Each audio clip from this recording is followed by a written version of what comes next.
السلام علیکم، خوش آمدید۔ بھلی کرے آیا جی آیا لوں وشرت کے بخیر آگلے نیا دن کے ساتھ میں ہوں سید فیصل کریم اور میں ہوں مہک اسلم۔ جمعہ مبارک، نیا دن مبارک، ایک نئی صبح مبارک۔ وہ تمام چہرے جو ہنستے مسکراتے، اللہ کرے آج ہماری دعا ہے یہ کہ وہ اسی طرح سے مسکراتے رہے، ہنستے رہے۔ آج ہم اپنے پروگرام میں بہت ساری باتیں، بہت سارے ٹاپکس شامل کرنے والے جن پہ ہم ڈسکشن کریں گے۔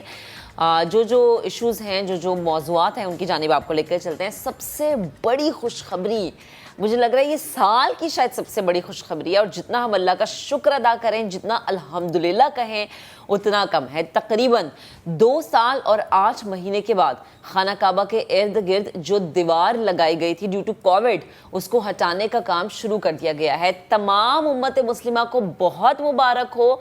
انشاءاللہ اب وہ تمام لوگ جن کو یہ سعادت حاصل ہوگی، جن کو اس گھر کی زیارت نصیب ہوگی، وہ خانہ کعبہ کو اور حجر اسود کو بوسہ دے سکیں گے اور حتیم میں نوافل ادا کر سکیں گے۔ ہر مسلمان کی خواہش ہوتی ہے کہ حتیم میں نوافل ادا کرنے ہیں، جب اللہ کے گھر جائیں تو اب یہ خواہش پوری ہو سکے گی۔ اس کے علاوہ محرم الحرام کا آغاز بھی ہونے والا ہے۔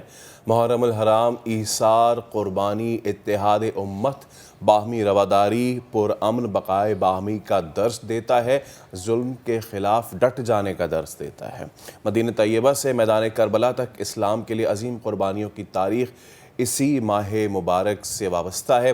آج اس عظمت والے مہینے پر بھی بات کریں گے۔ اچھا جی، تھوڑا سا آگے بڑھتے ہیں اور بدلتے موسم کی بھی اب ہم بات کریں گے، چونکہ بادل برستے گئے، تباہی مچاتے گئے۔ اسپیشلی اگر میں بلوچستان کی بات کروں تو بلوچستان کا سیلابی ریلا سندھ کی سرحدوں میں داخل ہونے لگا ہے۔ درجن سے زیادہ گاؤں زیر آب آ گئے ہیں۔ ڈیرہ غازی خان میں سیلاب میں ڈوب کر جاں بحق افراد کی تعداد اب تک 8 ہو گئی ہے۔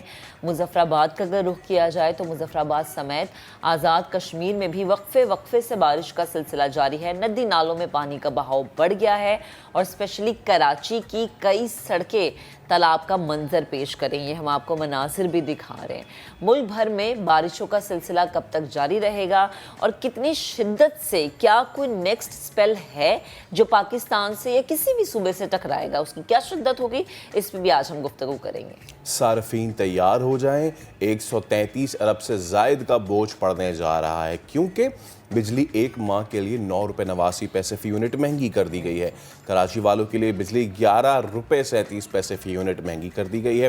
نیپرا نے ماہانہ فیول ایڈجسٹمنٹ قیمت میں اضافے کی منظوری بھی دے دی ہے۔ اچھا جی، اب ذرا ڈالر کی بات کرتے ہیں جو کہ اڑتا چلا جا رہا ہے، رکنے کا نام نہیں لے رہا۔ انٹر بینک میں ڈالر گزشتہ روز 4.5 روپے مہنگا ہو کر 240 روپے 52 پیسے کی ریکارڈ سطح پر پہنچ گیا ہے۔ ڈالر کی قیمت اسی رفتار سے بڑھتی گئی تو چند دنوں میں 250 روپے کراس کر جائے گا۔ اب یہ سوچیں فیصل، جب ڈالر بڑھتا ہے تو ہمارے جو قرضے ہیں سوچیں وہ کہاں تک جاتے ہوں گے، کتنے ہی زیادہ بڑھ چکے ہیں، اور ان کی پیمنٹ ایک بڑا مسئلہ بنی ہوئی ہے۔ نہ صرف یہ بلکہ سونے کی قیمت میں بھی 10,500 روپے فی تولہ ریکارڈ اضافہ ہوا ہے۔ فی تولہ سونا 1,62,500 روپے تک جا پہنچا ہے۔ تو مہنگائی ہی مہنگائی ہر طرف۔ مہنگائی صرف ملک میں نہیں ہے بلکہ غیر ملکی مسئلہ بھی ہے۔ اگر میں امریکہ کی بات کروں، سپر پاور ہے، تو امریکہ میں بھی مہنگائی بے قابو ہو گئی ہے۔ شرح سود میں 0.75% اضافہ کر دیا گیا۔ کل میں ایک رپورٹ دیکھ رہی تھی جس میں جو وہ خاتون تھی وہی کہہ رہی تھی کہ اگر ہمارا مہینے کا بجٹ پاکستانی 10,000 ہوتا تھا نا گروسری کا، تو اب وہ 25,000 پہ چلا گیا ہے۔ تو مہنگائی صرف پاکستان میں نہیں ہے بلکہ پوری دنیا کو ہٹ کر رہی ہے۔ جولائی کے 3 اتوار 3 خاندانوں پر قیامت ڈھا گئے۔ 3 بچیوں کو درندگی کا نشانہ بنا دیا گیا۔ پولیس نے اس سیریل کلر کو گرفتار کر لیا ہے۔ یہ سب کیوں ہو رہا تھا، کیسے گرفتاری عمل میں آئی، شو میں اس پر تفصیل سے بات کریں گے۔ اچھا جی، تھوڑا سا آگے بڑھتے ہیں، کھیل کے میدان کا رخ کریں گے۔ 5,000 سے زائد ایتھلیٹ، 20 گیمز میں 280 میڈلز مقابلے۔ چاندی کا میڈل ہوگا، سونے کا اور کانسی۔ ان تمغوں کی دوڑ میں کون ہوگا آگے، کون ہوگا پیچھے، یہ ہم آپ کو بتائیں گے۔ 22ویں کامن ویلتھ گیمز کا رنگا رنگ آغاز کل سے برمنگھم میں ہوگا۔ پاکستان کے 68 ایتھلیٹ سمیت 103 رکنی دستہ ایونٹ میں شریک ہے۔ تقریب کا احوال بھی ہم جانیں گے، ہمارے رپورٹر یہاں پر موجود ہوں گے، قادر خواجہ ہمیں جوائن کریں گے۔ اور قومی کرکٹ ٹیم سری لنکا کے اسپن جال میں بالآخر پھنس ہی گئی۔